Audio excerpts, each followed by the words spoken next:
বলার চেষ্টা করব ইনশাআল্লাহ। এই সূরাটা অনেক বরকতপূর্ণ সূরা। এই সূরাটা বিষ্ণু ঈসা ইসলাম ফজরের সুন্নাত নামাজ যখন পড়তেন তখন পড়তেন এই সূরাটা। মাগরিবের সুন্নাতে বিষ্ণু ঈসা ইসলাম এই সূরাটা পড়তেন।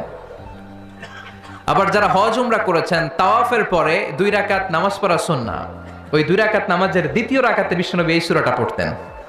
তাওয়াফের পরে 2 রাকাত পড়তে হয়, এই 2 রাকাত সালাতের দ্বিতীয় রাকাতে বিষ্ণুনবী এই সূরাতুল ইখলাস পড়তেন। সুবহানাল্লাহ পড়ুন। আবার বিতিরের সালাতের শেষের রাকাতে পড়তেন। আল্লাহু আকবার। তাহলে আমরা পেলাম ফজরের 2 রাকাত সুন্নতে বিষ্ণুনবী সূরাতুল ইখলাস পড়তেন, মাগরিবের 2 রাকাত সুন্নাতে বিষ্ণুনবী সূরাতুল ইখলাস পড়তেন।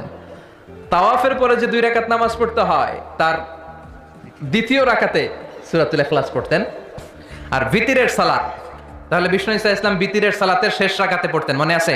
বিশ্বনবী এই সূরাটাকে বলেছেন সুলুসুল